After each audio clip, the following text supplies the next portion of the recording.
Good morning, Bitcoiners. I hope you're doing well. I'm loving my life. Who could complain on a day like today? I'm not going to be the one. I'm not complaining. Things are going great. We're having a fun time. We're having a great time. Hold on. I got to make sure the family doesn't keep yelling. They're on their way out to their homeschool pod, but it's typical leaving the house noise. 1 second.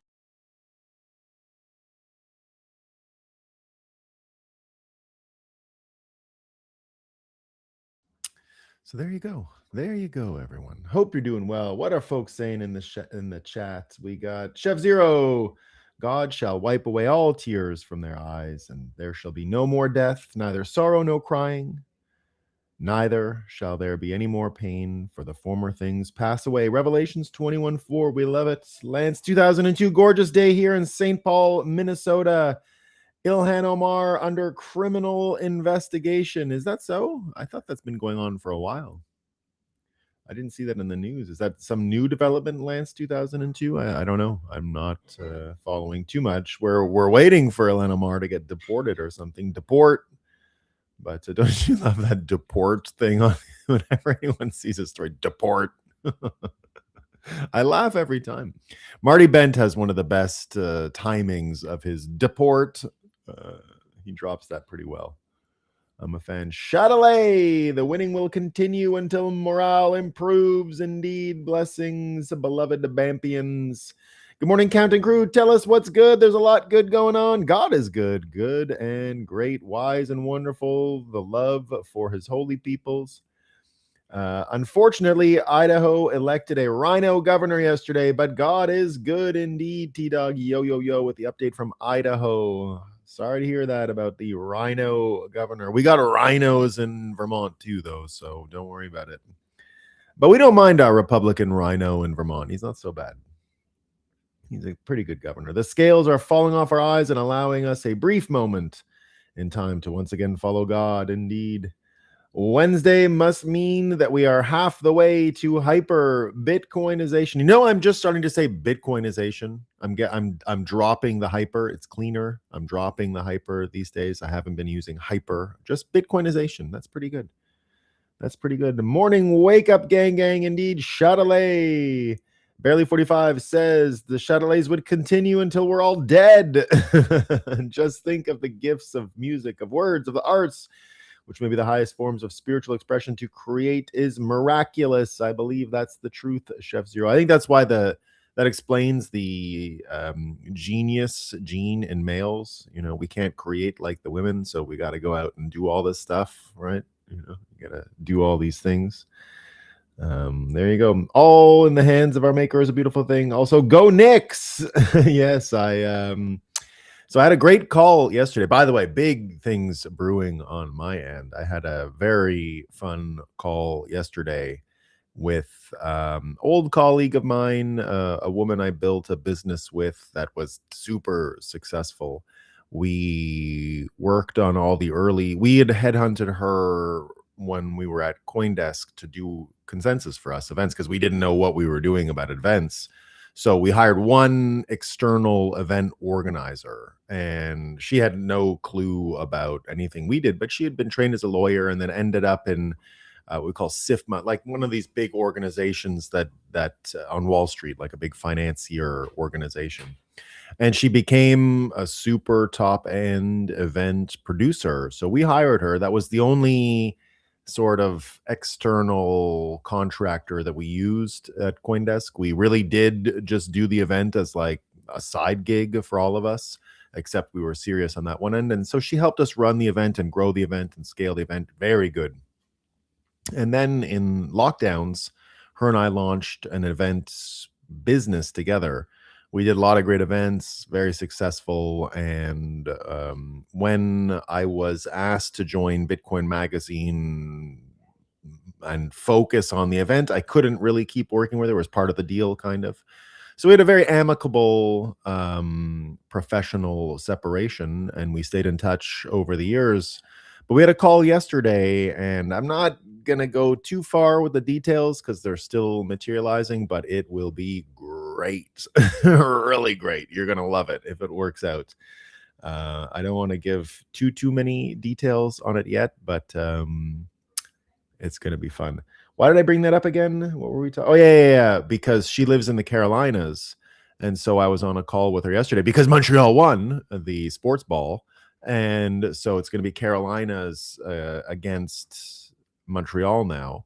And so we were ribbing each other and having fun. But she's actually a New Yorker and had all her full Knicks gear on. So I tuned in to find out what was going on with the NBA. I'm not a big NBA guy. I'm an NHL and Major League Baseball. Those are my sports. I don't really mess with NFL or NBA or anything else. I like the NFL like 20 until I was an NFL fan for much of the 90s, and I was an NFL fan right up until Tom Brady's first season in the NFL. I was a big fan of that original Tom Brady Patriots team. I liked Drew Bledsoe. I didn't even mean to like Tom Brady. I was a Drew Bledsoe fan. And I ended up cheering for that team from the beginning to the end. I was abroad, so I made it like a thing to watch football that year as being like a North American connection. So but then when he won too much, I stopped paying attention to football. And I never had a TV all those years, so I couldn't keep up with all that stuff. But baseball, you don't really need a television. And hockey, I always keep up with hockey because it was always my connection back to Montreal. And so that was just always a habit of mine to tune into the Habs. But indeed, Knicks doing well. I'm going to say go Knicks. Why not? I didn't take much other than I became a major Yankees fan when I lived in New York. So maybe I'll take the Knicks as well as one of my. I try to take sports teams when I live in those cities if they're any good. So there you go. I kind of took the Blue Jays when I lived in Toronto. I got into the Jays, but it didn't stick. It didn't stick. Don't ask me why it didn't stick. We'll see though. What do we got? Go Knicks indeed. Dave Wilby says lightning, then the thunder. We love that song. Lightning, feel the thunder. My kids are always listening to that. Keck, I see what you did there. Indeed, I see what you did. Total MAGA victory in the foothills of Kentucky. We're going to be talking all about the primaries and what happened last night. That's our first story of the day, so stay tuned for that. Love the family noise. Precious times for you, Nolan. The best of times. It is, JJ Fox. Yes, it is precious times. We had a great day yesterday out in the eastern townships. We were out at the beach and all that. My kids had spent 2 nights there, but I went and picked them up yesterday, and gorgeous day. My mom had taken them to the beach all day. The water was freezing, obviously, but it was so nice and warm out. It was in the 80s yesterday here, and they had a great couple of days in the countryside. There you go. Homeschool pod, escape the matrix asks, ?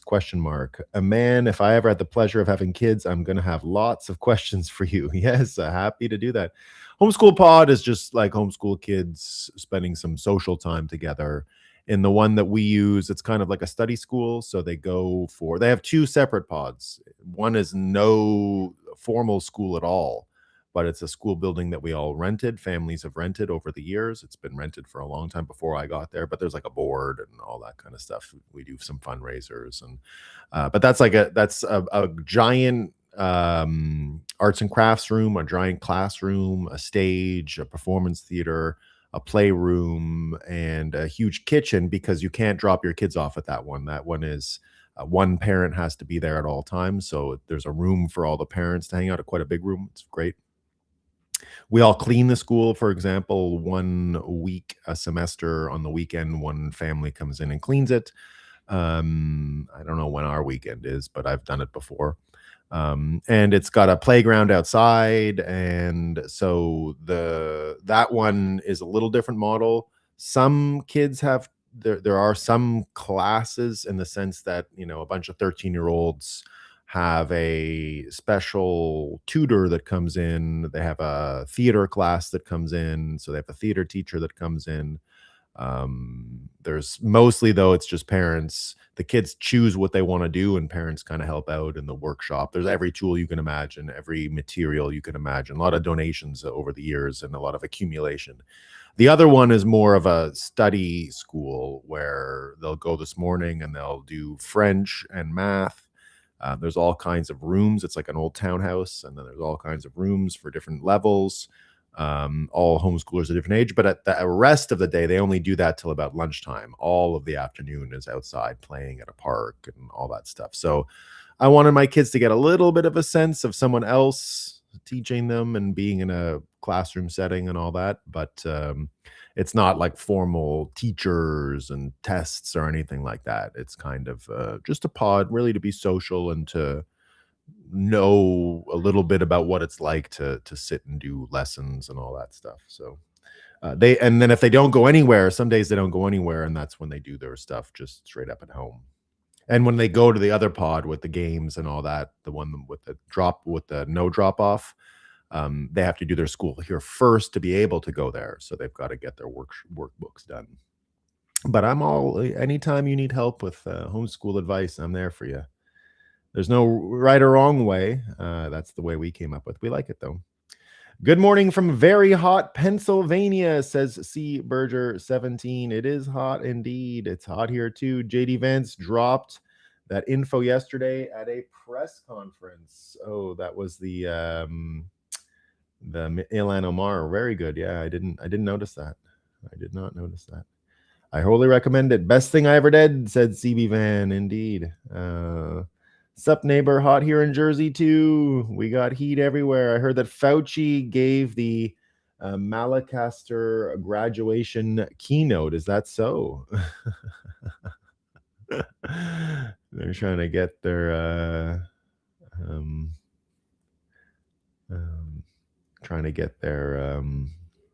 social strategy in order. Having children, that is, says CB Van. I don't know much about homeschool pods, but they do sound nice there. Having children is one of the easiest and most challenging ways to understand our world and ourselves. I agree with that.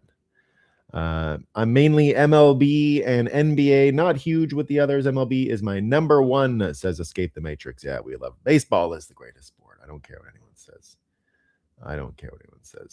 Lee J 369, bummed they cancel this year's Bitcoin rodeo. Looking forward to catching up. Well, Lee J 369, so I had a bit of a heads up on the cancellation of the Bitcoin rodeo, and I immediately said, hold on, don't necessarily cancel, postpone all the way until the Calgary referendum or the Alberta referendum night, and do it as an adjacent referendum gathering. And I said Bitcoiners would travel for that. They'd want to be around, and especially if we can scam the votes.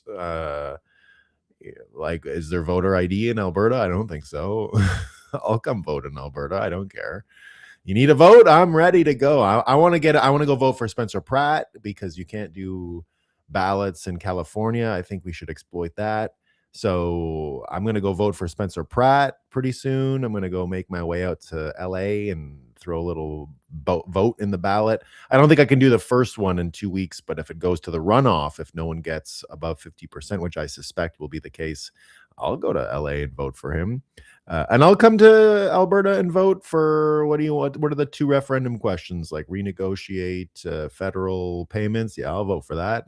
And then no welfare for immigrants. I'll vote for that. No problem. You got extra votes. So let's just roll. Let's roll. Now, I bet you Alberta does get ID. So I don't know if it'll work, but why the hell not, right? Screw it. So I believe there will be a Bitcoin rodeo, Lee J. It just won't be at the same time of year. And the one they end up doing in October, I think will be better anyway, because a lot of these Bitcoin events, the Bitcoin core culture is breaking apart pretty quickly. And the way that's okay. I mean, I've predicted this and thought it was going to happen, but you're seeing it in the events all around the world. And it's because Bitcoin is infecting other industries so predominantly that Bitcoin is becoming the main story in these other industries. And so there ends up not really, it's like you can't really do an internet conference. You know what I mean? Like there were internet conferences in the 1990s. What are you going to do with an internet conference today? And it's kind of the same with Bitcoin. Once it saturates everything, there isn't really a point in doing a specific Bitcoin only event. You'll just talk about Bitcoin in every other area of life. And so in this, that's kind of the idea. It's really an Alberta sovereignty event, and then Bitcoin is the context of the event. So I feel like that's kind of like what I tell my clients these days when they're thinking about events. And when I come up with event strategies, I've been on this for I've predicted this for about 2 years now. And since the Trump event in Las Vegas, in Nashville 2 years ago, I said, well, I think that is probably the apex of the Bitcoin, the height of the Bitcoin events. From then on, I predicted it was going to, I don't know if the word is shrink, but lose relevancy. And I was at the Vegas event this year, more people than maybe a couple years ago, but it's not the same people as it was. And it's much more verticalized to like energy and mining and compute and AI and um, the treasury stuff, the Wall Street stuff. So it's the two important industries that Bitcoin is disintermediating. It's the Wall Street and the energy thing that I say all the time. That is becoming the Bitcoin industry. The rest of the stuff that we all loved a couple years ago is just bleeding into all these different areas. I think we might get it back with the Citadel stuff, but as of now, it's not really there anymore, which is okay. Which is okay.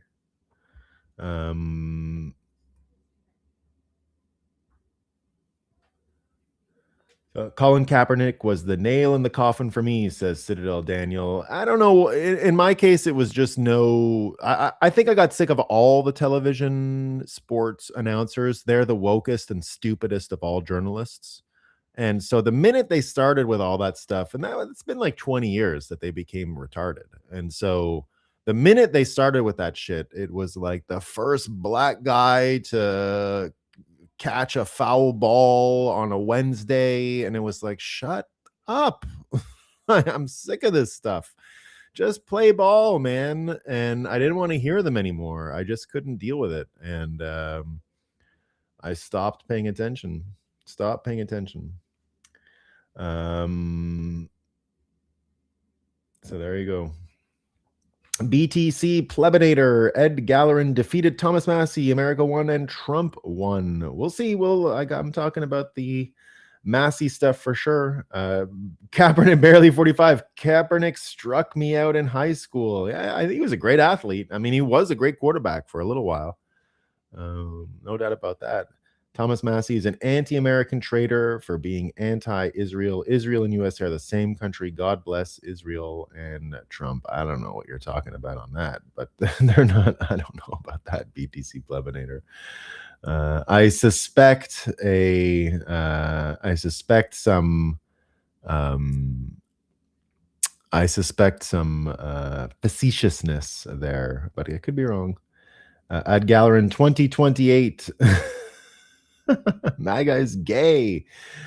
Maybe. Q and Ed Gallerin will save the USA. Kaepernick is from California, Central Valley. Did you play? Yeah, there we go. Sounds like actual learning may occur. Funny thing, learning, not even leering. Yeah, we don't do much leering. We don't do much leering. Ed Gallerin, the Israel First candidate, is making America great again. Don't you worry, BTC Plebinator. We're going to be talking about all of this stuff. So I got plenty to say about it. Very similar to my kids' Waldorf school. Lots of volunteering and great community of folks. One kid's teacher is a big Bitcoiner. Great to hear it. Great to hear. Okay, 1 second. 1 second. I'll be right back.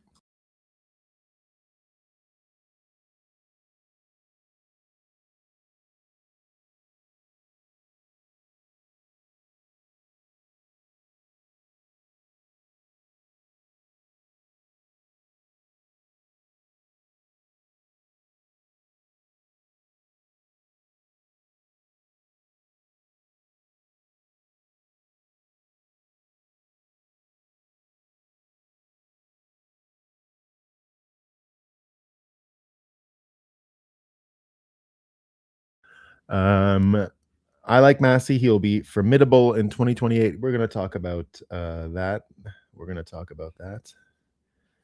We're going to talk about that. We're going to have fun talking about that.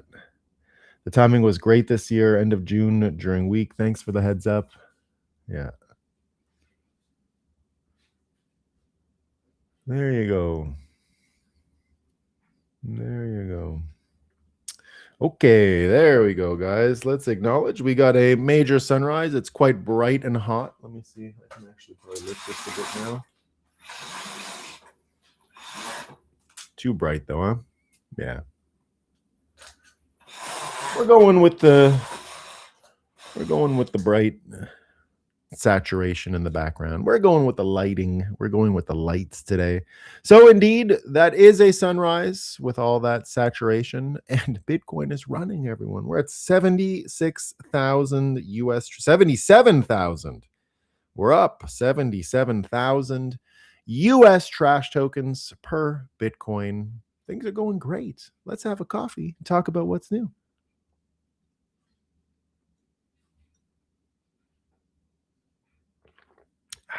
There we go. That's the stuff. That's the stuff. All right. Now let's get started. First, got to find out how the NPCs are doing. I got news for you. It's not going great. It's not going great at all. Block. Fortune block. This first one is great, guys. So what the fuck? Why does this shit get so out of whack? What did I do?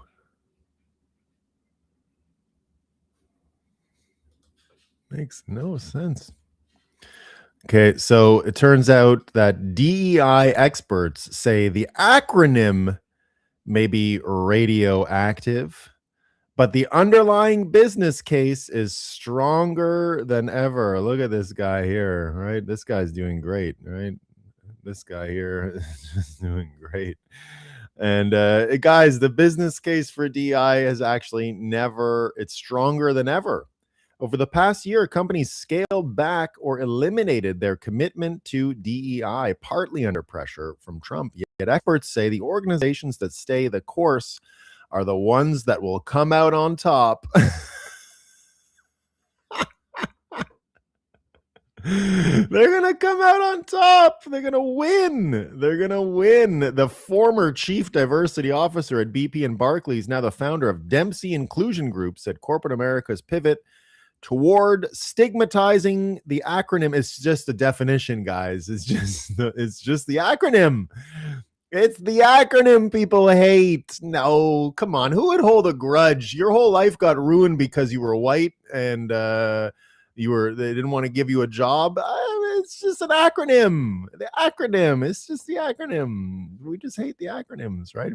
They create value for business, right? Instead, the efforts behind DEI are really meant to create value, guys. The companies that have continued to emphasize DEI understand that. It's going great. Everybody wants it. They just have to rebrand it, guys. They just have to rebrand it. While critics often frame DEI as a purely social or political project, a substantial body of research has linked diverse and inclusive workplaces to stronger business outcomes. They're so good. Those who have sent the signals that that's not important, that's not a priority, they're going to lose. They're going to lose. Thank you, Marco Quiroz. Marco Gutierrez. Thank you, Marco Quiroz. Excellent. We get this. Will the hantavirus outbreak cause a lockdown? What experts want you to know. Now that passengers on the hantavirus-stricken cruise have returned home, fears have continued spread and lockdowns loom. Here's what you need to know. That's one outbreak. We got this one too, of course. Don't forget about this one. Ebola outbreak sees 136 suspected deaths. Do you think in the Congo they're counting the deaths correctly? I don't know. I don't know. We'll see. So double pandemic lockdown worry, what you need to know. There you go. But we got another chance for lockdowns, guys. We got another chance. This is what the WHO's been waiting for. WHO expert declaring climate change a global public health emergency will be a turning point. Guys, we got major global warming, public health emergency stuff, air pollution, heat waves, and infectious diseases. Climate change is a health crisis that requires action now to save millions of lives. Millions. Or scientists and former health ministers. Oh no, guys. More lockdowns, climate lockdowns. They said that was a conspiracy. Please do it. It's getting even worse though, guys. You're going to need the climate lockdown because we got more about these. It's not good. The world's rivers are getting hot, polluted, and chemically weird. They're weird. And climate change is pulling the levers. I told you yesterday that the oxygen was leaving the rivers. We had no more oxygen in our rivers. They measured the oxygen before in all the world's rivers, and then they compared it to the oxygen now in all the world's rivers. Wait a minute, you're saying that's not possible? Experts, shut up. Of course we can measure the oxygen in the world's rivers. So easy. Easiest thing we ever did. Barely an inconvenience. Just go measure the oxygen over time. Simple. But that's why we heard yesterday the oxygen's not good. But what's even worse, this is a scientific term. They're becoming chemically weird. Weird. That river's kind of weird. It's kind of a weird river. A huge study. The study wasn't just a scientific study. It was huge. Aren't you more impressed? The size of the study? It was huge. I got a huge study that proves the rivers are weird. They're weird. It found that climate change is making rivers warmer, dirtier, and more toxic and weirder. Very weird rivers. They get so weird. Rivers are becoming climate casualties. They're dying. They're dying, everyone. We can't have rivers. It's too hot. They're just gone. It's like the Euphrates. Toxic blooms. Look at this. Oh my God. Climate change there. That's an orange river. Cyanobacteria. Yes, you should care about it. Don't be selfish. We need to act. You got to do stuff right now. Pray. Do something. Got to do it. And then, of course, we get this, right? All this news coming out with the weird rivers. Thankfully, we're finally getting some reactions to the weather. It's finally happening. We get this. The UK, all this climate change, the UK urgently needs, guys, urgent. The UK urgently needs maximum working temperatures to survive extreme heat. Experts warn, guys. If you don't get maximum working temperatures in the United Kingdom soon, everyone's going to die. You're not going to survive. It's going to be so hot. Now, what is the maximum working temperature, they say? If they can be civilized, like in Spain, it's going to be 27 degrees Celsius. That would equal about 70, maybe 80 degrees. It can't be hotter than 80. How many times does it get that hot in the UK? A couple of days a year. And so there's a bunch of people talking about it. It's not just them. This is what else is going on. Look, the Guardian, everyone's talking about this in the UK. UK built for climate that no longer exists and needs urgent changes to survive global heating, report warns. Landmark report calls for widespread air conditioning and says UK temperatures forecast to exceed 40 degrees Celsius by 2050. Britain must think like a hot country. Otherwise, inequalities will grow. UK has to start thinking like a hot country. The UK must mitigate the damage. It's too hot. UK advisors urge setting maximum working temperature. Climate change experts urge the UK to set maximum temperature rules for workplaces to adapt hospitals and schools to a warming planet.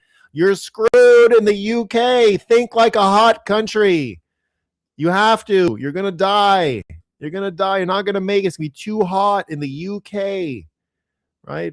And all this, what Trump's been up to, right, in America, denying this stuff, right? Denying the heat. Meanwhile, in the UK, it's so hot. The experts say everyone's going to die. If they don't do something, they will not survive because of the heat in the UK. England, London is going to burn people to death if they don't do this stuff, right? They'll all have to move to Iceland or Greenland. It's going to get so hot in the UK. But that's not going to work either because Trump's got plans for Greenland, right? How it crumbles. We need Trump's real plan for Greenland after months of secret talks and odd promises of unlimited cookies, experts say. He's been out there offering unlimited cookies. Where are the British going to go when it's too hot? They're going to go to Greenland and they're going to find out that it's an American cookie colonized.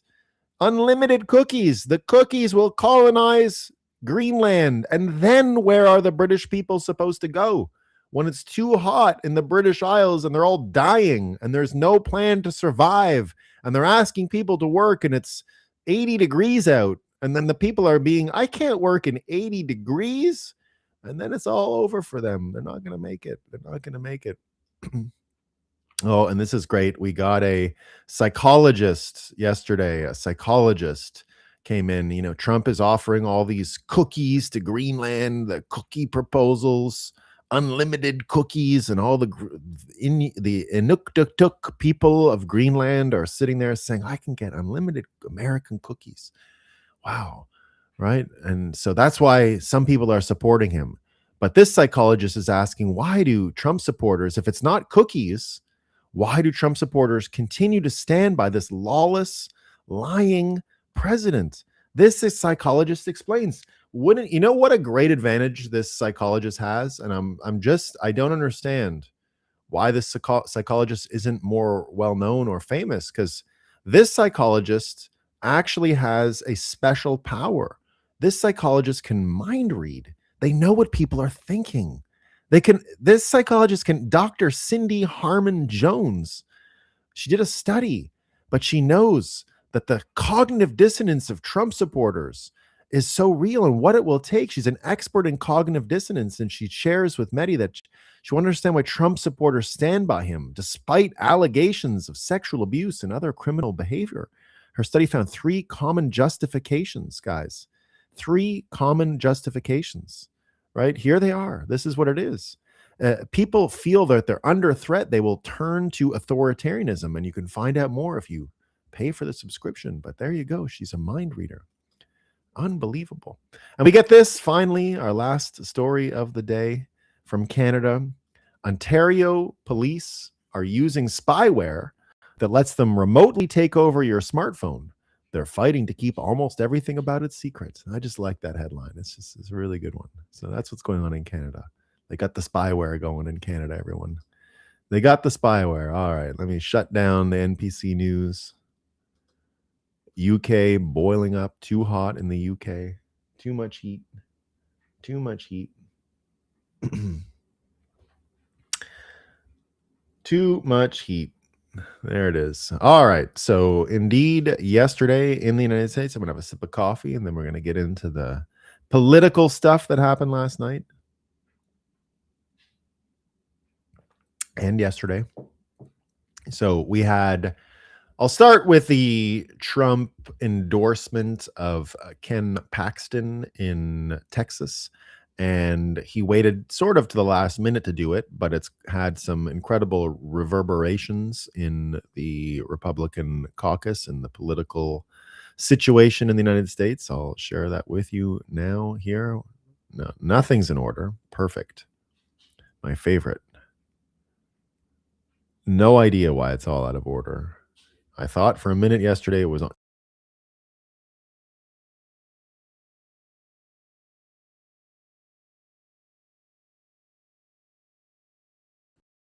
Oops. Did I just get nuked for a second? I'm back. I'm back. I'm back. I'm back. So we're talking about the first thing here, which is the Trump Ken Paxton endorsement. So first of all, Michael Knowles saying, whatever you think of Paxton and Cornyn, Paxton's offer to drop out if Cornyn and Senate leadership abolish the filibuster to pass the Save America Act was a political masterstroke. So indeed, they did not pass the Save Act, and so Trump punished them by indeed moving against the kind of rhino-y. That's the issue here, was that this fella in Texas, Cornyn, was one of the rhino senators, one of the typical Paul Ryan, old regime GOP type guys, still left over from like Bush infrastructure, Mitt Romney infrastructure in the party. So Paxton, of course, has been a mega MAGA kind of guy, and he's got some personal problems. I don't really like it's something divorce. I don't really know. I don't know enough about Ken Paxton personally. But indeed, when he decided he would drop out if Cornyn did support the Save America Act, if you forget what the Save America Act is, it is voter ID across the country. And so they never did it. Cornyn never did it. So finally, Trump came out and supported Paxton because Cornyn didn't do it. Now, because of that, the situation in the Senate ends up taking on a whole new aspect, and you're seeing it right away.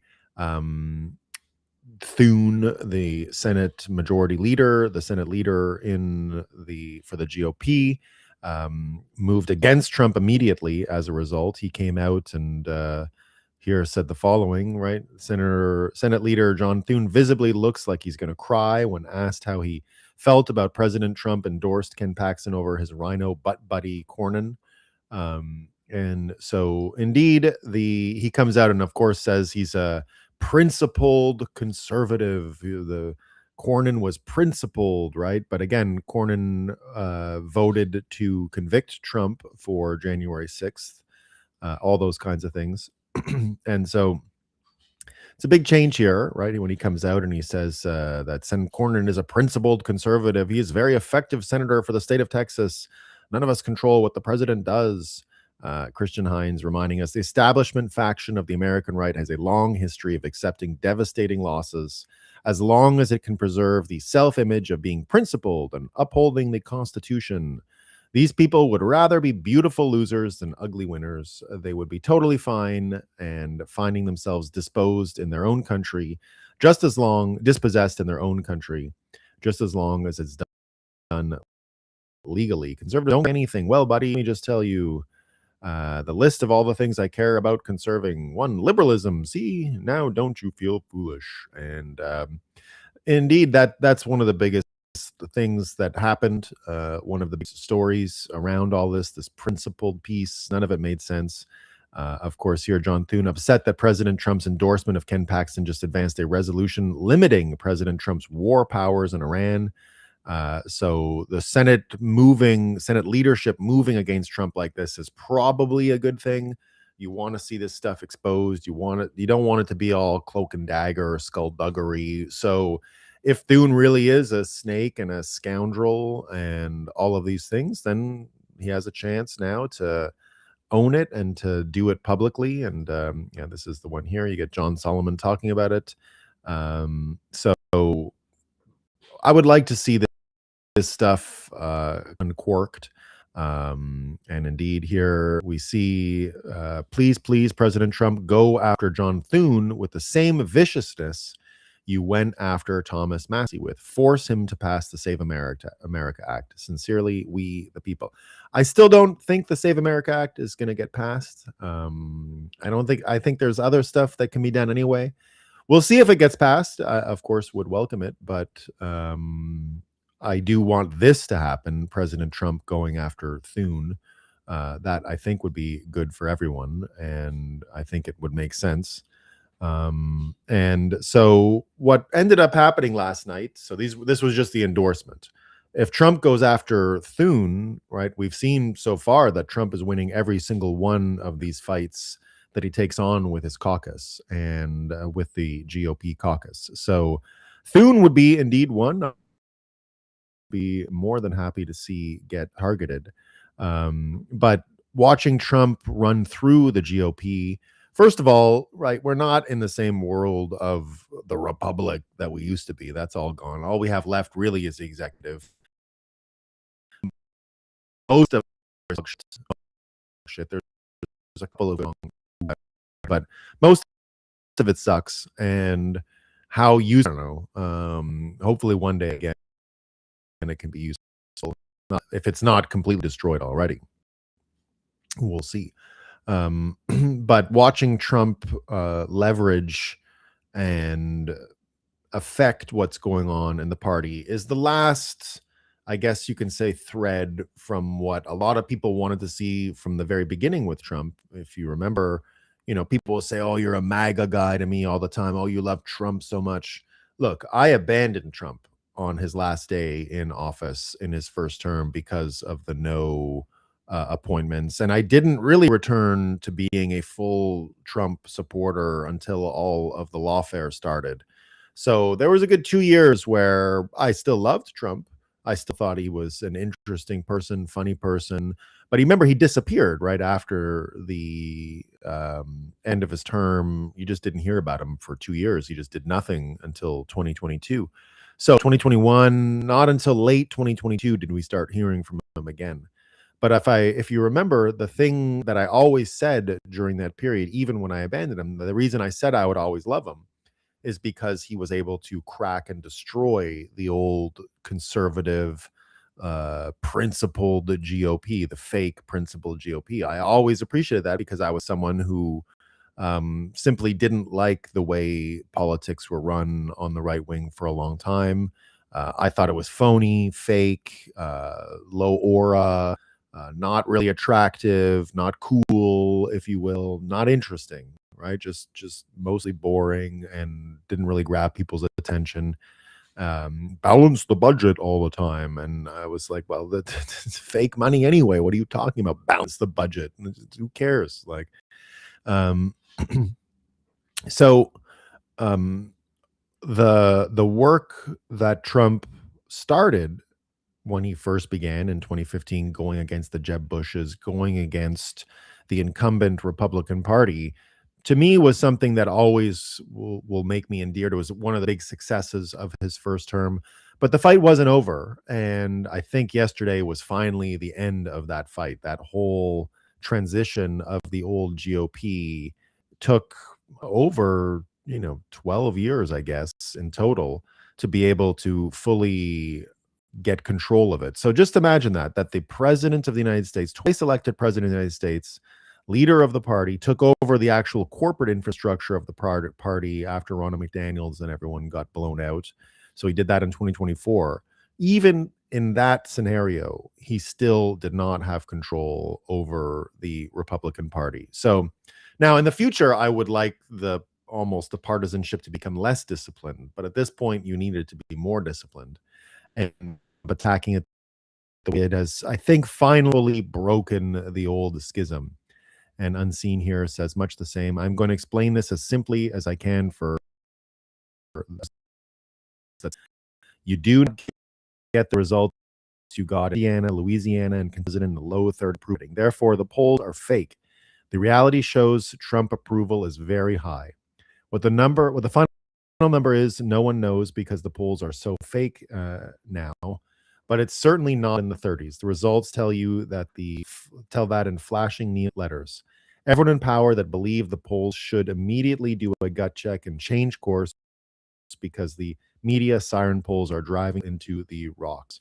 And here you can see the amount of damage that was done to these guys yesterday and the amount of change coming. Trump is going to take out the last three senators in this primary/election cycle. This hasn't happened in nearly a century. There are a lot of people, good people in DC tonight, recalculating where their future lies. So indeed here, the Mitch McConnell story is big, right? Do you understand what quietly happened in Kentucky last night? Mitch McConnell spent 41 years building the most powerful Republican machine in the Senate. He blocked nominees, killed legislation, outlasted 6 presidents, and bent the entire GOP caucus to his will for 4 decades. And the moment he stepped back, Trump walked in on May 1st, endorsed Andy Barr, offered the Only real rival and ambassadorship, and the rival dropped out the same week.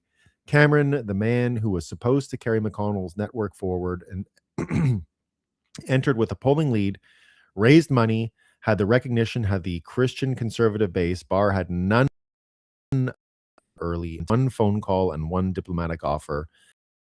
Cameron finished at 30%, Barr won with 60%. McConnell held since 84, flipped to a Trump loyalist in a single primary night. The first open Kentucky Senate seat in 42 years, decided by an endorsement and an ambassadorship. Every single establishment tonight told the donors the McConnell network is durable.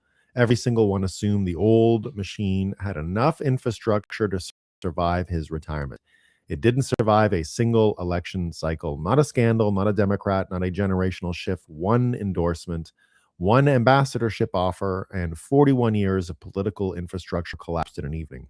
The quiet part nobody is saying out loud: Trump didn't just win the primary tonight. He erased the last internal friction point inside the Senate Republican caucus with a single floor vote. It's only getting quieter from here. And so that's what happened. And indeed, here you can see it was a general bad night for the woke right, the woke Reich, as some people call them.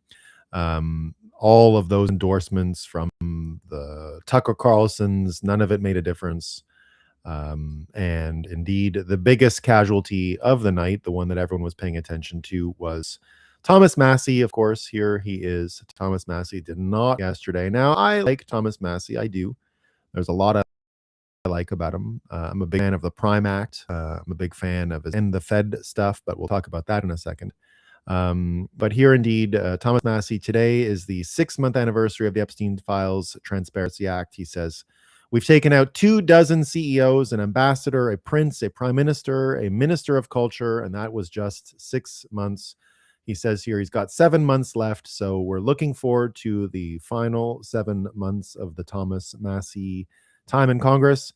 I think he'll be very successful at whatever he puts his mind to next. I think in many ways, congressman is just too low of a job, I think, for what Thomas Massie can offer. I think it kind of chewed him up in the end. I think trying to function within the framework of a congressman was probably limiting for him. I think he'd be better if he gets his own. I mean, he could be in media, he can be in a podcast. I think a lot of people would watch it. I think even his own homesteading might be pretty interesting. So we're waiting for what's next with Thomas Massie. I think he will have a role in this country in the future. But let's talk a bit more about lost. So here's one story about why he lost. I think I have another about why he didn't win, more like why he lost. But this one is maybe why he lost. I'm going to be totally honest. He said, I'm so exhausted with it. I just really don't give a fuck. It sucks. I don't want it, and I oppose the Zog or whatever. But every person that has placed anti-Zionism as their number one issue has totally abdicated all priorities and exclusively focus on that. I care about reindustrialization, a secure border, mass deportations, reducing crime, cleaning up cities, and American economic independence. Those are real America first priorities. And the shit show in Iran isn't ideal, but I just can't be bothered when every discussion boils down to Epstein conspiracism and the most obnoxious nihilism based on the underlying fact that we are within Zog. Most importantly, everything I care about is directly opposed by the people that literally want me dead for my skin color. I have no room nor patience for people that would align with the left, even if the reason is for anti-Zionism project. And I don't think it was AIPAC in the end. You're going to get a lot of people saying it was AIPAC, but I think it's more generational. AIPAC's a little bit, but here Ed Gallerine beat Thomas Massie in Kentucky's 4th congressional district primary without winning a single age group under 65. Seniors carried him across the finish line. Every other demographic voted for Massie. Here's how powerful the 65 plus bloc has become in low turnout primaries. You don't need to win the room. You just need to own the one corner that actually shows up. This has been long known in politics. There's nothing different here, I don't think. And here we see Cernovich having, I think, a great take saying, I'm not naive as to why donors pumped so much money into the race. Even so, the one beautiful bill was the deal breaker for Trump. The one beautiful bill had to pass, or else Democrats could have forced a shutdown of ICE. Massie and Ron Paul burned up a lot of goodwill. And that's part of the story here. Here, indeed, Cernovich goes further. So saying APAC, they might get the scalp, but probably not them. A lot of just general Republicans were so pissed about the border stuff and the one beautiful bill piece. 2024, 2025 is a razor's narrow GOP majority, and Massie needed to be a team player on one beautiful bill. APAC will claim the scalp, and the other side will blame Israel for buying an election, yet almost all of Trump's posts were about ICE funding and overall disloyalty to Trump. And that's what I see. And here's another, I think, great breakdown. Sean Davis, I think, has a pretty good look at it here. Says, why did Massie lose tonight? Massie from principled libertarian during COVID to GOP leadership lapdog under McCarthy to anti-Trump Epstein obsessive in 2025 after tweeting about that issue a whopping 3 times in the decade prior. The nail in the coffin for him was voting against the one beautiful bill in 2025 because, according to Massie, it did too much to secure the border. Trump mercilessly trashed Massie in 2020, calling him a disaster for America and Kentucky and saying he should be thrown out of the GOP entirely. But Massie easily swatted that away and won 81-19. So you can't say he only lost because of Trump. He went toe-to-toe with Trump on COVID in 2020 and won overwhelmingly. Massie lost because he went from being perceived as a quirky but lovable nerd who seemed to genuinely believe everything he said to looking like a clout-chasing influencer who cared more about getting TV time with Democrats on an issue he clearly never cared about until 5 minutes ago than he did about representing his voters. We'll never know what caused the apparent personality change. Maybe it was the death of his wife. Maybe it was the McCarthy race followed by McCarthy's ouster. Or maybe it was a desire for notoriety or media acclaim and a lucrative podcasting career outside of Congress. But the drastic change was undeniable, as was the seeming lack of interest in much of anything happening in Kentucky. Blame Trump, blame Israel, blame Epstein, blame the tragic death of the spouse. I don't care. But you cannot just wave away 2020 Massie going face to face with Trump machine and winning in a rout only to get smoked 6 years later. Massie's voters didn't really change all that much, but he did, and they noticed. And so, not sure if that's what I saw.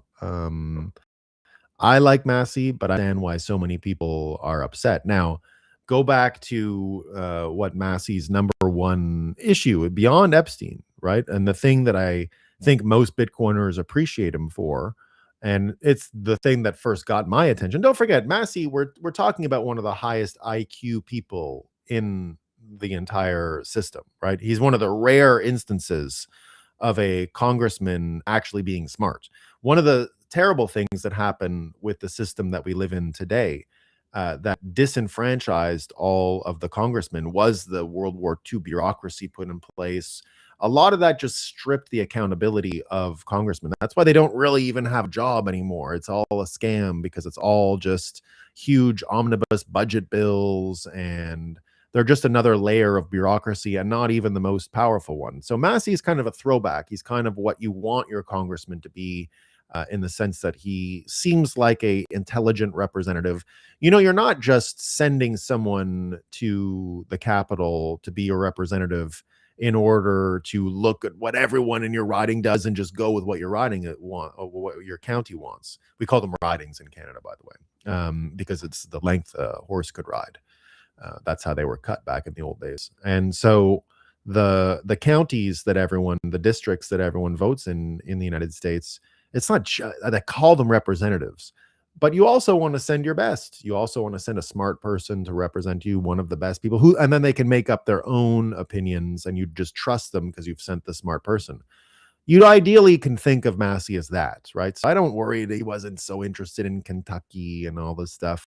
I mean, you can get that kind of a congressman, but in general, you want to see a county send their best, and you want that best to go up and do what they think is right and say what they think is right. And Massie, I think, fits that. My internet is pretty bad today, says Ron P5746. Is that so? Let me know how my internet's going, guys. I didn't think it was bad at all.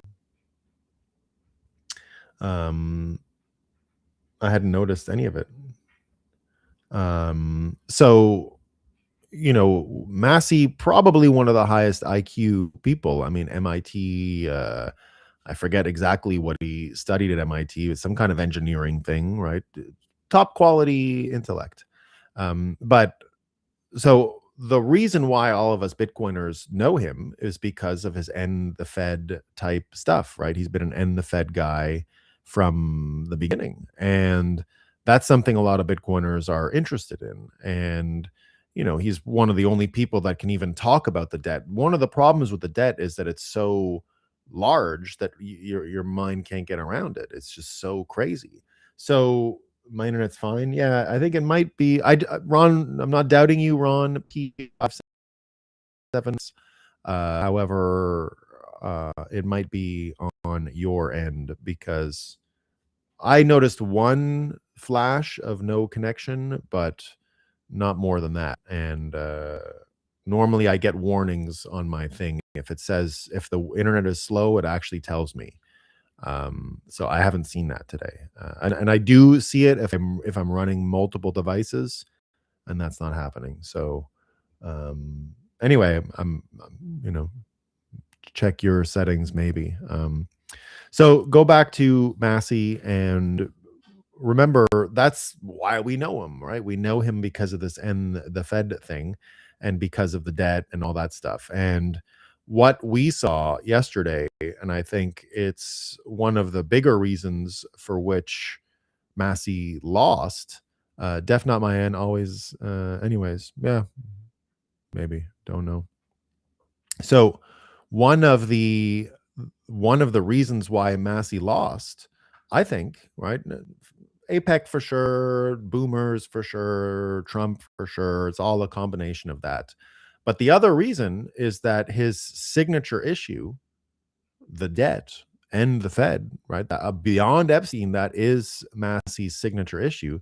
Nobody gives a fuck. No one cares. And so he doesn't have a constituency around that stuff. Cernovich here pointing it out, right? Nobody cares about the federal deficit. That was Massie's issue. No one cares.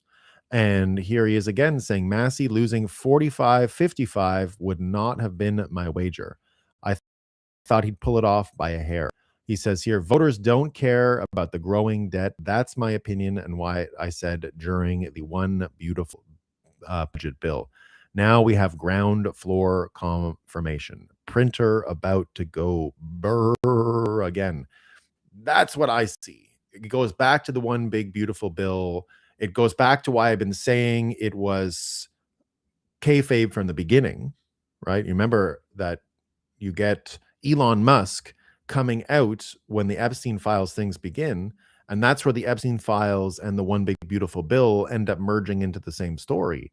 Because when you had the one big beautiful bill, that's the reason why Elon Musk said Trump is in it. Trump is in the Epstein files. He's blackmailing people about the one big beautiful bill. So I've said for a long time, since that first day, if you would go back to a year ago when the one big beautiful bill debate started, which is around this time, my opinion from the first day was, I believe you're seeing kayfabe. I believe you're seeing a fake fight between Trump and Elon. And what was the result of the fake fight? With Trump being in the Epstein files, what was the result? The result was very simple and clear. It was the widest conversation we've ever had in America about the Federal Reserve, about ending the Fed, about how much debt is appropriate, but then that all went away. And it's gone now. No one cares about that stuff anymore. And no one cares about the one big beautiful bill and the amount of spending. And neither did I. As a Bitcoiner, I don't give a shit how much dollars we print. Like, the dollar is toast. Let them print more. Go, go, go, go. Print all you want. It doesn't matter. It's on a terminal decline. And so as a had no vested interest in saving the Federal Reserve. What are you talking about, saving it? Saving it, giving it credibility, not the game we're playing here, not even close. And so seeing the printer go burr again is, I think, a good sign here, in the sense that we are in a completely different scenario for budgeting. We're in a completely different financial world now, and we are entering that world of bimetallism. And we're entering the world of bimetallism because we're going to print like crazy. He is 100% correct here.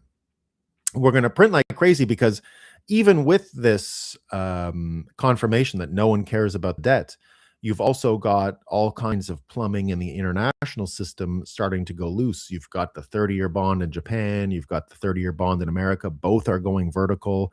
You had that new discussion from last week about the 6% inflation. Looks like we're heading there with the inflation question. Looks like we're already hearing about the Fed. Should they raise rates? Keynesianism, everyone talking about Keynesianism again. And here's James Thorne saying, let's be honest, the Fed should overreact to an oil shock. The Federal Reserve has already made one major policy error this cycle. It shouldn't compound it with another. The Fed should not raise rates. COVID, the Fed invoked its emergency powers and effectively check for a massive fiscal expansion, absorbing a surge of government debt on its balance sheet. It did so in ways that aligned remarkably neatly with the priorities of the Biden administration, turning independent monetary policy into a willing partner for a de facto experiment in modern monetary theory.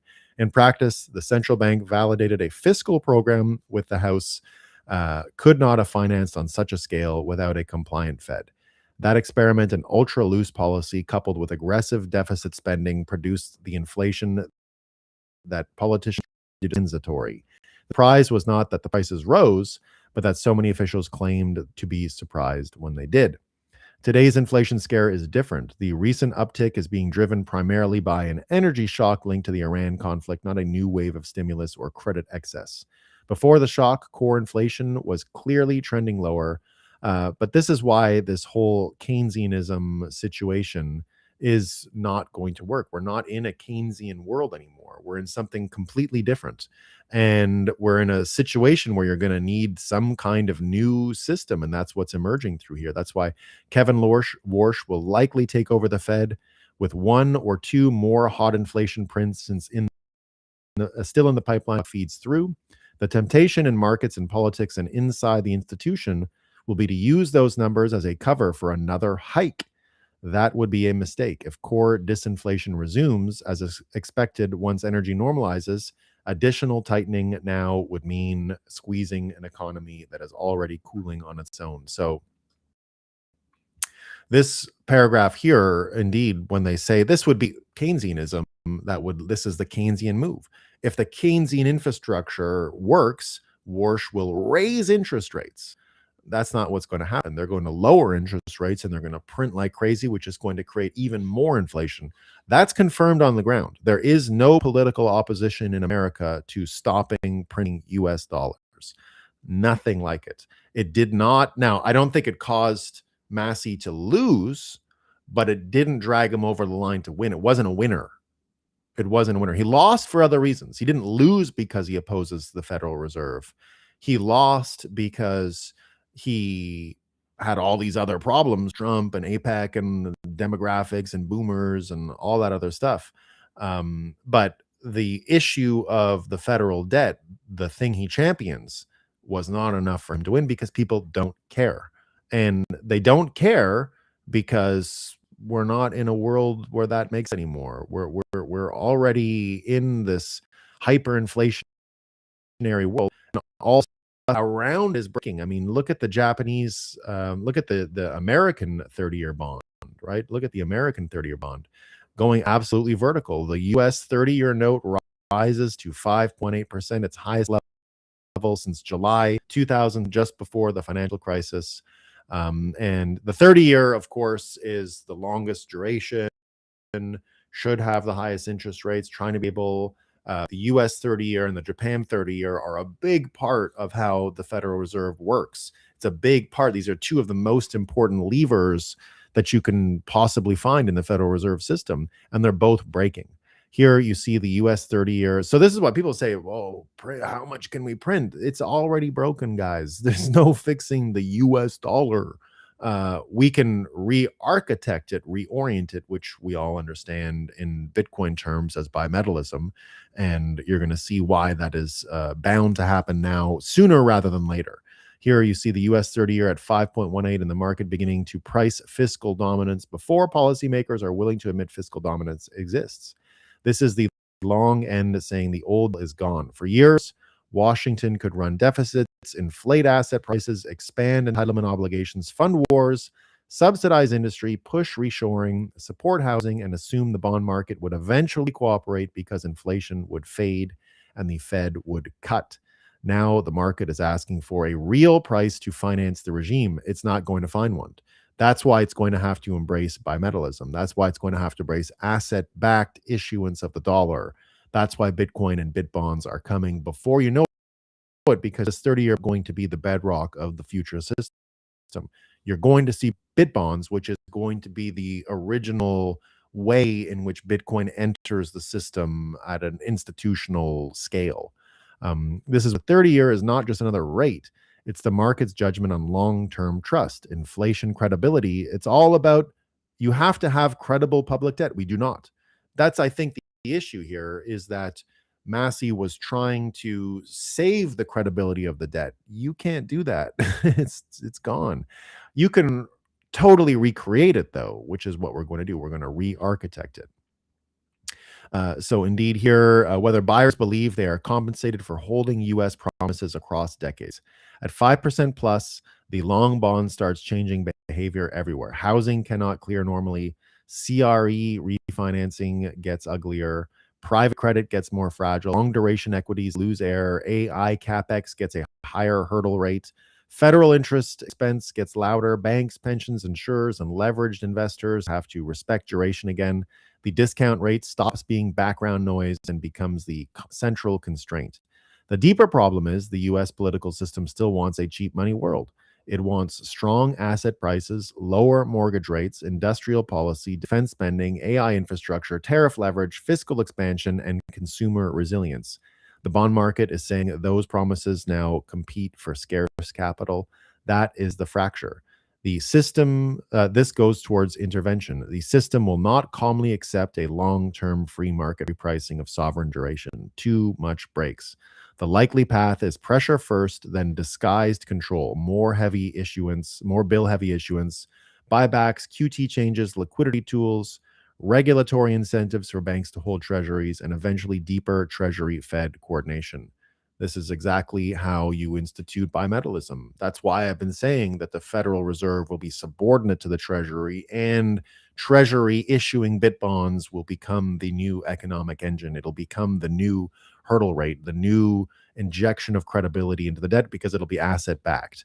And there's another sign of it here also from Sightbringer, because it's not just the US 30 year.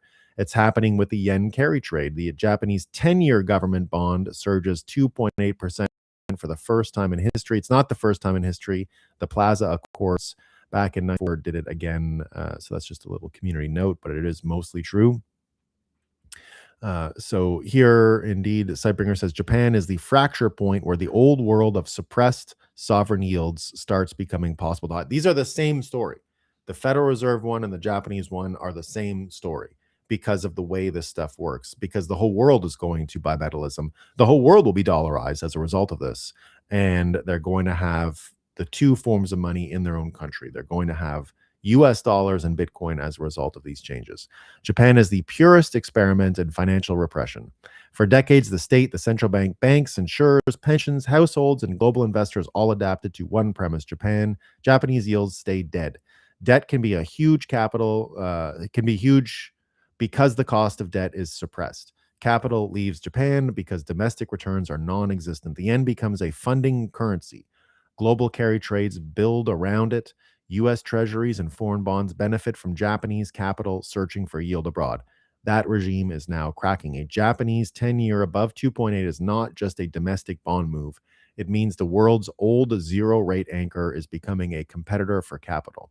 Japanese investors no longer have to automatically leave home to find yield. That changes the flow map. Capital can repatriate, foreign bond demand can weaken, treasury yields can now face more pressure, carry trades can unwind, the yen complex becomes more unstable. Japan used to export liquidity. Now Japan may start importing capital back. That is the phase shift. The Bank of Japan is trapped because every option hurts. Let yields rise and the fiscal debt structure gets exposed. Japanese government debt was tolerable because yields were pinned. Higher yields make the cost of the state visible. Banks and insurers face market pressure. Pension corporates adjust. Global bond markets lose a suppressive force. Suppress yields again, and the yen takes the punishment. Imported advises, credibility weakens. The market learns Japan cannot tolerate real bond market repricing. So it's all about what the bond market's going to do. They're going to move into the sailor products. They're going to move into bit bonds because that's where the new hurdle rate will be found. That confirms the financial repression thesis. So the question is no longer whether Japan can normalize. The answer is no, not cleanly. Japan can choose which channel: bonds, currency, inflation, capital flows, or central bank credibility. This is why the move matters for the US. If Japan's curve is repricing at the same time as the US 30-year is pushing toward 5.2, that means the global duration market is losing both anchors at once. The US has fiscal supply and sticky inflation. Japan has a broken zero rate exit. Together, they force the same question: who buys long sovereign debt at a price governments can politically survive? That is the real battlefield. The next stage is policy intervention. Japan will simply allow uncontrolled long end repricing forever, will not simply allow it. The BOJ MOF will smooth, buy, guide, intervene, or engineer demand. They may avoid calling it yield curve control, but the mechanism will rhyme. The US later walks a parallel path through treasury issuance shifts, buybacks, QT changes, bank regulatory support, liquidity tools, and hidden duration management. The brutal truth: free sovereign bond markets are becoming politically intolerable, which is why they're going to have to go to bit bonds. Japan is showing the end game first. Japan lived furthest into the fear of debt saturation, rate suppression. Exactly why Japanese pseudonym. That's what I've been saying for a long time. For risk assets, this is tightening. For housing and credit, this is pressure. For carry trades, this is danger. For gold and Bitcoin, the sequence is rough first and bullish later.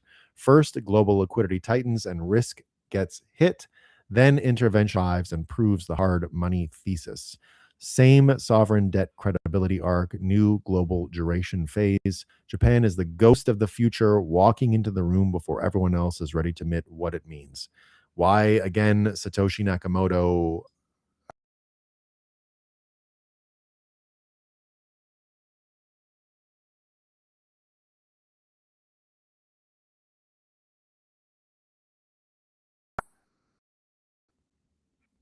Yeah, indeed you are correct, Ron P. I just saw a weakened connection warning on my screen. Thank you, everyone, for your patience. I don't really understand what's going on. I'm occasionally pixelated and pausing. I wonder if it's a YouTube problem. I wonder if it's a YouTube problem. I don't know.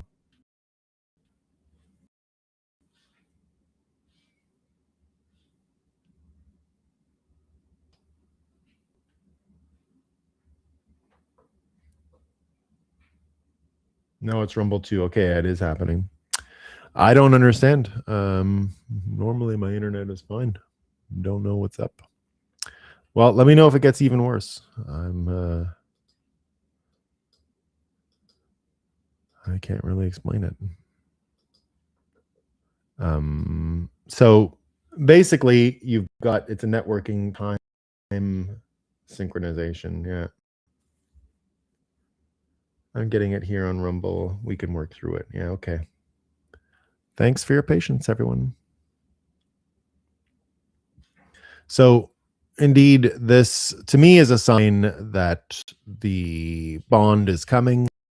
And I got more reasons to be optimistic about that. This note here about the breakthrough, the White House says strategic Bitcoin reserve announcement is imminent. I think this was from last week at Consensus.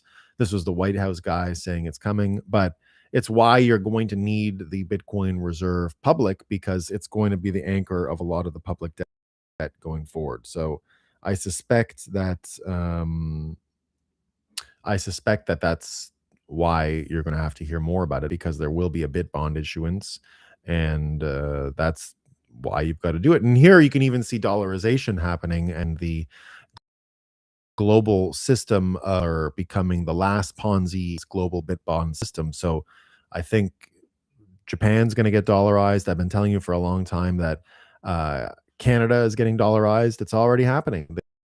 The government of Canada. So talking about credible public debt and things like that, here we see that the government of Canada is planning to issue a US dollar global bond, because no one is interested anymore. And that'll be the same for all these other countries. Every fiat Ponzi is going to be rolled into the US dollar, and we're going to global bimetallism. And so this is no different than what you're going to see in Argentina, Venezuela, a lot of these places. Already what you see in El Salvador. El Salvador has the system that everyone is moving to. They have dollarization plus Bitcoin. That's what you're going to see all over. And so there is no more credible public debt in Canada or Europe or Japan or even really America. America only has a sliver of it because every other Ponzi is plugged into it, and there's demand for US dollars as a result. So they're Canada out to dollarize, which makes all of their anti-Americanism stuff so funny. Here, they're literally saying here that they can sell long-term confidence to the world in the US public debt credibility, but not their own. It's perfect. So that's where things are headed, I think, and why it's important. And here you can see, Canada issuing US bonds, but at the same time, they're of course out with their new VPN thing here, right? They got their new VPN story. And so they're embracing the US dollar. At the same time, they're out here now trying to VPNs, right? The Canadian government is just trolling us now. Bill C-22 will drive VPN companies out of Canada. Not the same ministry responsible for writing this law is telling us to download VPNs. So absolutely insane. But of course, here the bill will pass because the Liberals don't care if encrypted messages leave, messaging apps leave. They don't want them here in the first place. They didn't care when Meta said they'd be bad news content. They'd ban news content in Canada, which is still the case. Canada is importing third world people and third world totalitarian policies. Expect it to be weaponized. Will spy for the Chinese and Indian and any other loyal country they're actually loyal to. Expect political rivals to be spied on using it and to have sensitive info leaked to the Liberal Party controlled mainstream legacy media. Expect industrial figures, politicians, and everyone else opposes the government to be spied on, blackmailed, or the rest of it. This is where this is going. And indeed, here we've already heard Proton VPN will not comply. So this is a Swiss company, Proton VPN, not going to comply with this new Canadian rule, complying with foreign surveillance orders without Swiss legal process, a criminal offense, not happening. We'll defend our Canadian users, he says, and never compromise them. We will fight C-22's application by every means available.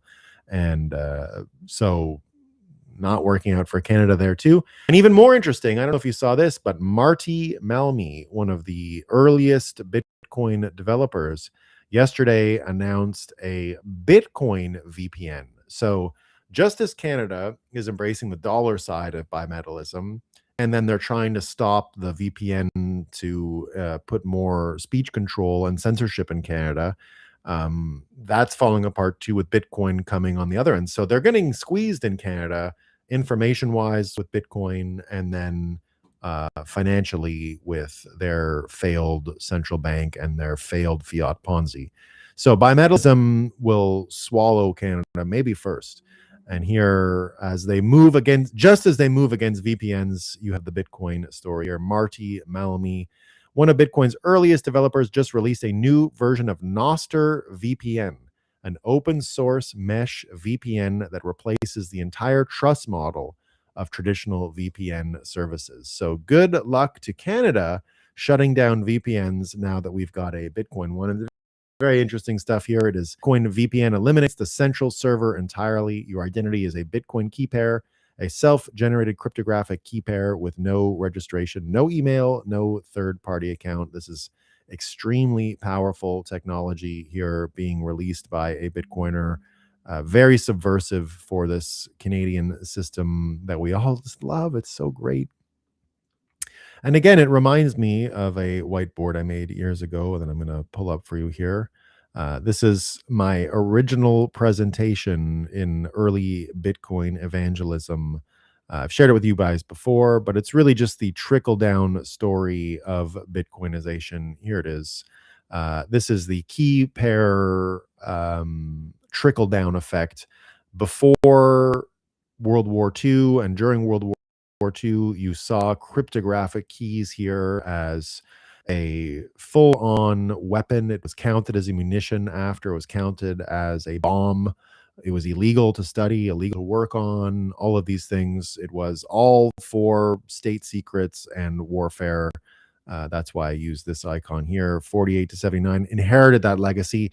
Anyone could have worked on cryptography before, but when computers were invented for the purposes of applying cryptography to war, that's why it's called applied cryptography, because of its war type applications. That was what happened between 48 and 79. But then public key cryptography was invented, and it got let out of the bag and became a much larger commercial application. But unfortunately, cryptographic keys were mostly used by corporations. So it went from a state war tool to being a tool for corporations, because when public key cryptography was invented, you were all deemed too stupid to use cryptographic keys yourselves. And so they had to abstract it with public key infrastructure, which is your mother's maiden name and your dog's name. And all of that goes into the person generating the keys so they can run the keys for you. So they'll hold the private keys. Your public key will have some access, and then they can attach the private key using certificates in order to open up rooms. But that security model around the private keys is what people steal. They steal the access credentials in order to get private keys, in order to enter your bank account or whatever. That's every bit of internet crime is just that. It's just getting into these huge honeypots of data that are all centrally coordinated and secured using public key infrastructure, which is all of these certificate authorities. So all you have to do is penetrate once and you get in, and the whole model is broken. Bitcoin, of course, was the original deployment of the full power of public key cryptography to individuals, the original first ever. Other people had used individual keys for a little bit of encryption or decryption, but they were not part of a system. Bitcoin is the original system that put cryptographic keys in every person's hands, and that makes it much more powerful. It's the widest deployment of public key infrastructure in the history of the world. And seeing Bitcoin and then Nostr and then now this VPN, Nostr VPN thing, put more and more of the direct public key infrastructure in people's hands, completely re-architects the internet and makes any of these attacks in Canada against the VPN completely moot. There is no company. Who do you sue? Who do you stop? The App Store? None of that's going to work. So indeed, the Bitcoin VPN limits the central server entirely. Your identity is a Bitcoin key pair, which was always the promise. This was what Bitcoin did. It's what the trickle down of public key cryptography to the individual looks like. And so big moves by Marty. Big loss for Canada and the other sludge people that would want to keep you from being able to tell secrets over the internet. Their world is collapsing very quickly, probably not going to work anymore. And so this constant nonstop spying on individuals from the government, I said for a long time that we're not going to get privacy per se because we don't value it. We're going to get tools that are going to help us increase the privacy. So this is all great. That's what you love about this story, having tools for people who want to preserve. In a generation, we're going to get to a place where privacy is valued. It will be the biggest question. And we're, I think, going to win that fight too, but that's kind of our kids' fight, I think.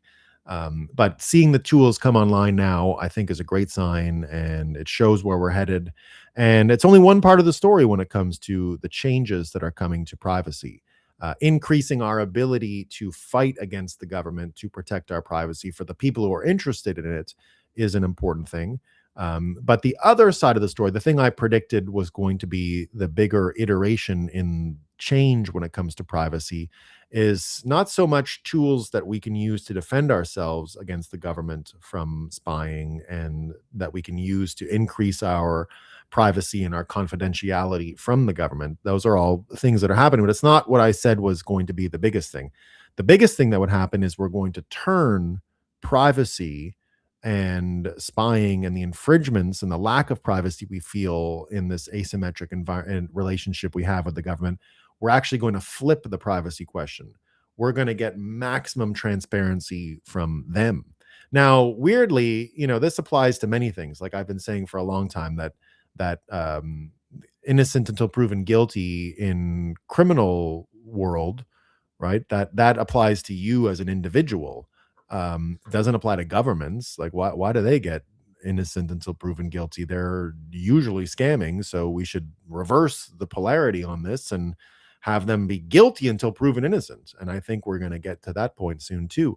But with the privacy thing, that's going to be a big version, a big reason, a big driver in how this government doesn't benefit from the presumption of innocence. That's how we get to this. We start spying on them way more.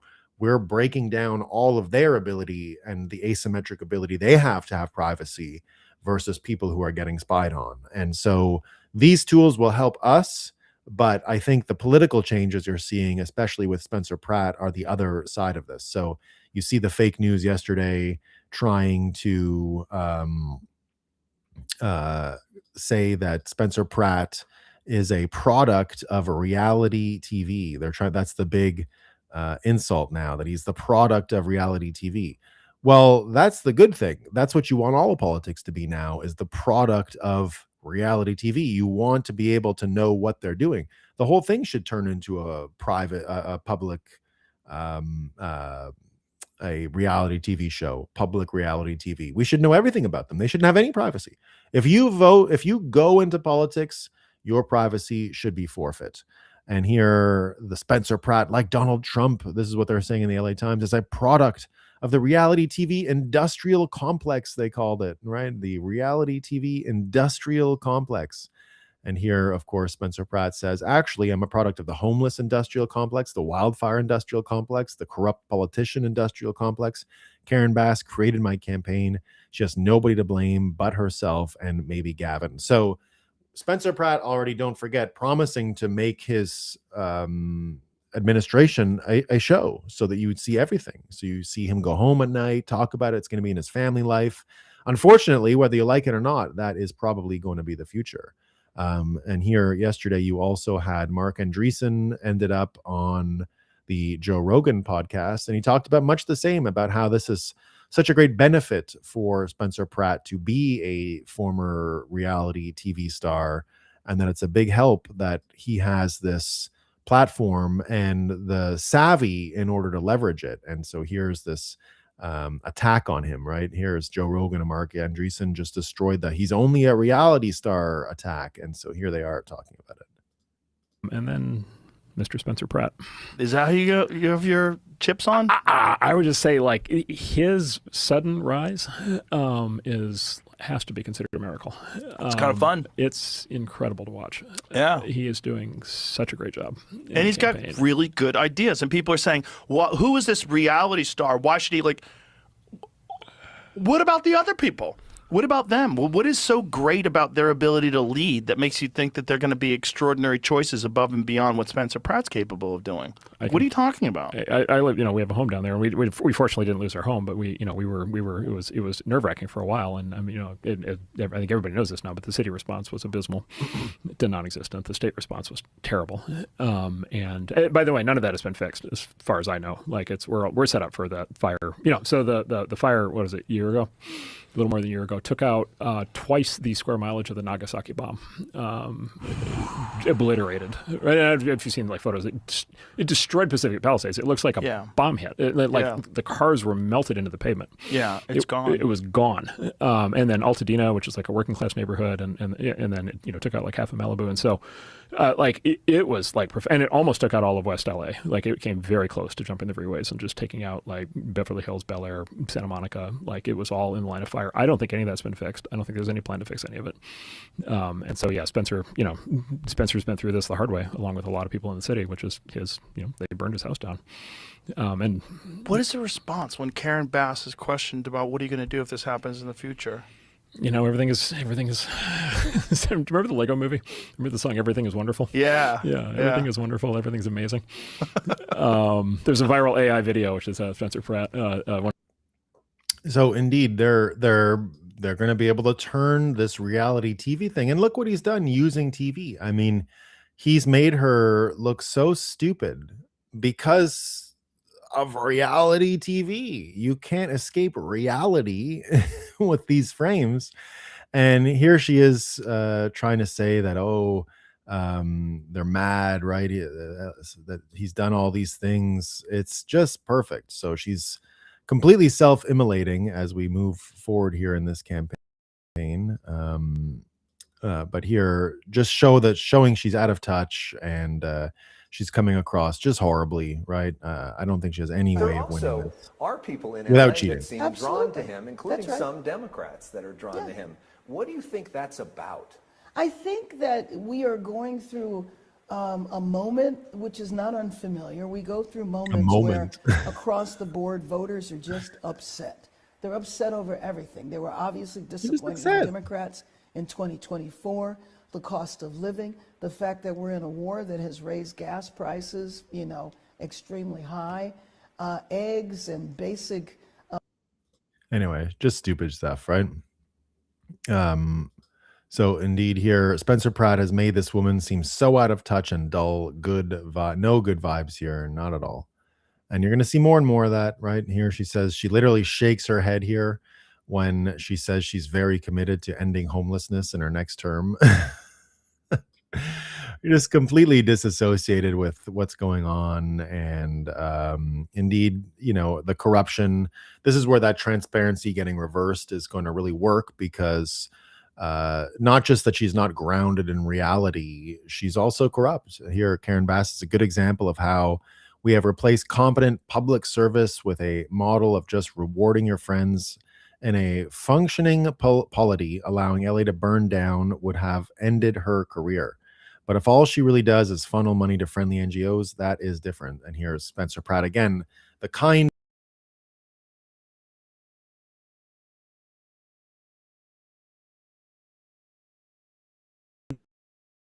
reality. More had the loss again. Yeah, I'm seeing it. That's 3 of the show so far.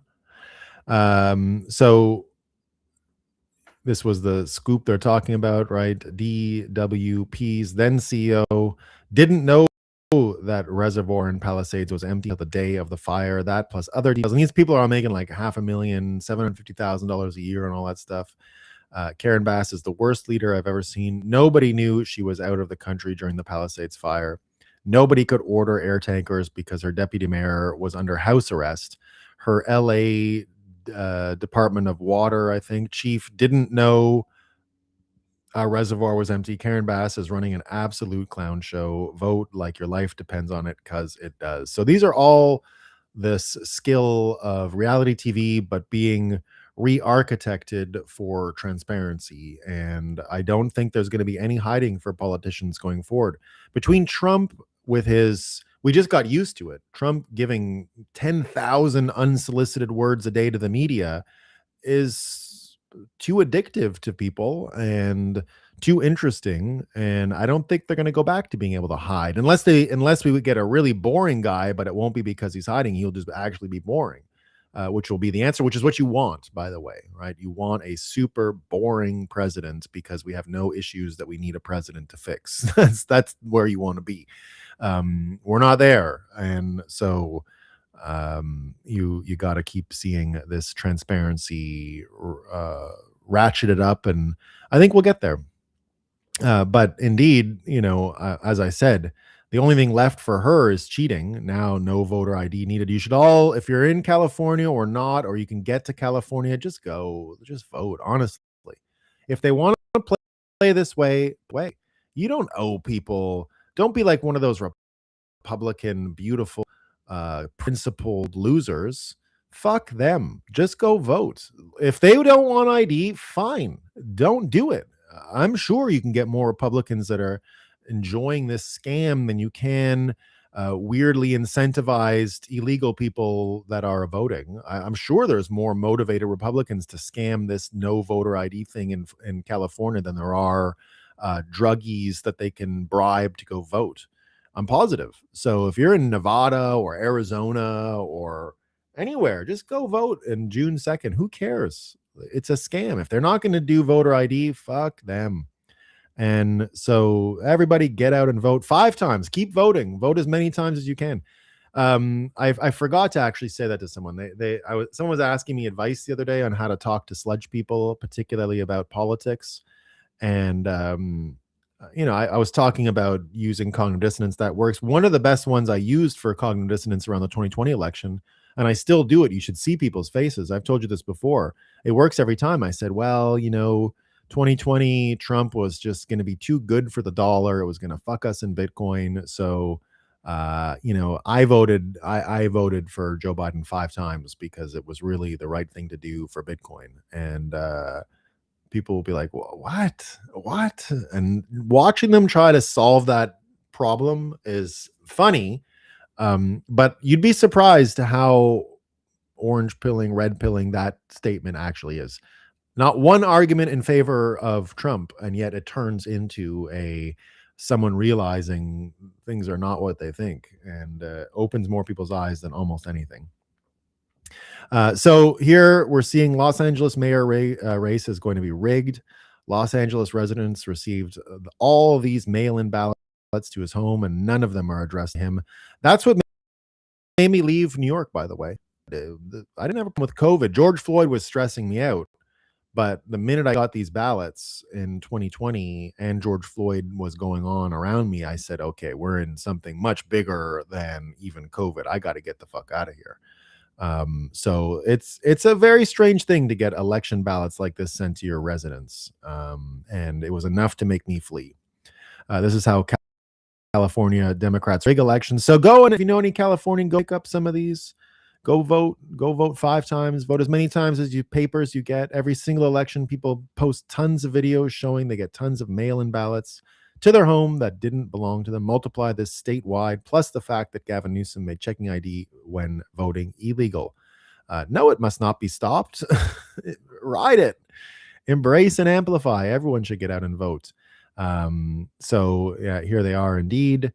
But the good news is, right, as all these California things are going on, Assistant AG Harmit Dillon team just argued in federal court to uncover California and Oregon voting rolls to ensure fraud isn't happening. And of course it is. So we're going to get more stuff on all of this voting irregularities. Don't trust, verify America, about to get a massive upgrade in our understanding of the world. Here's more of what happened. We get more from the Georgia story as well. And you see here Tulsi Gabbard on the Georgia story. This is what's known as the test case before the flood. Another major tool used to enable election fraud is no longer going to be in their toolbox this November. Along with all the other tools they either already lost or in the process of losing. Redistricting is just part of the failure cascade they now face heading to November. They lost all the social security numbers, and they can't make any new ones. They can't pay the NGO staff to sit on their ass all day and make up new fake remote voter registrations. It's about to get 100x harder to get a mail-in ballot sent to you, and when you have to verify you are a citizen and verify the address and verify your voter status. And Tulsi's coming with like the wrath of God. Tulsi's coming with the 2020 election fortification report. Nothing is going to stop this. That's what I'm seeing. I do not believe it is going to stop. And I was going to talk a bit more about all of these things, Trotsky and communism, and we're going to skip that, though. I think we're almost out of time today. So we'll talk about that next time.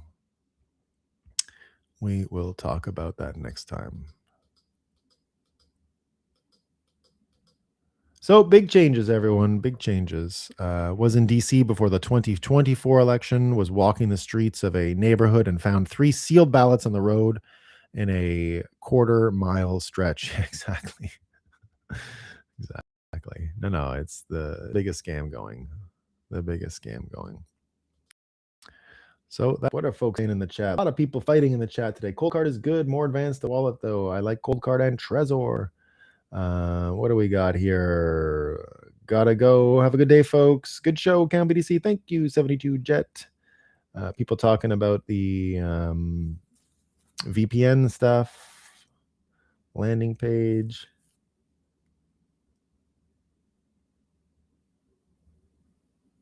Well, guys, I don't know. A lot of people saying that. A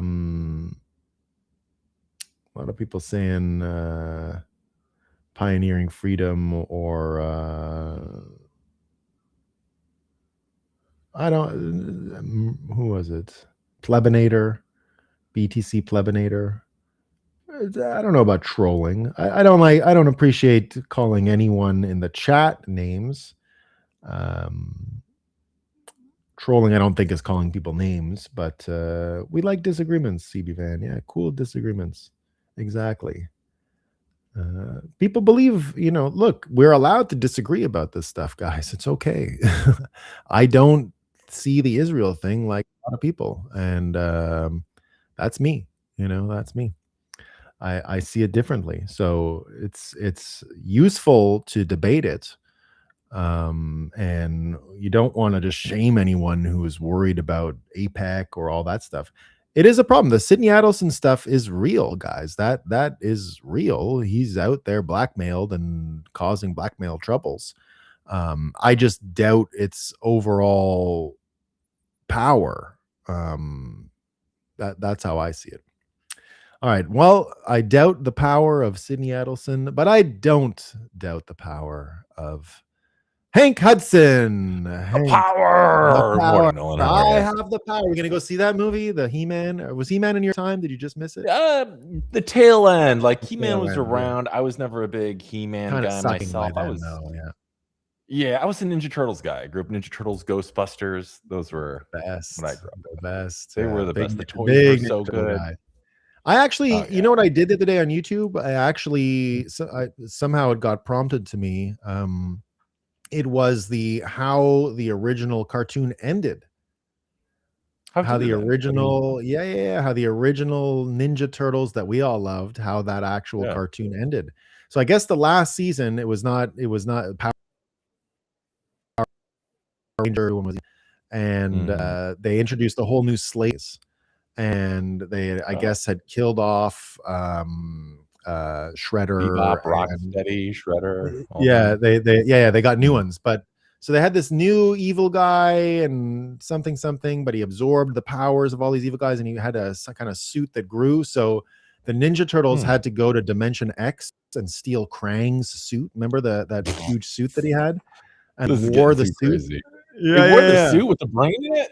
Yeah, no, the brain was gone. They went to like the abandoned stuff. Yeah.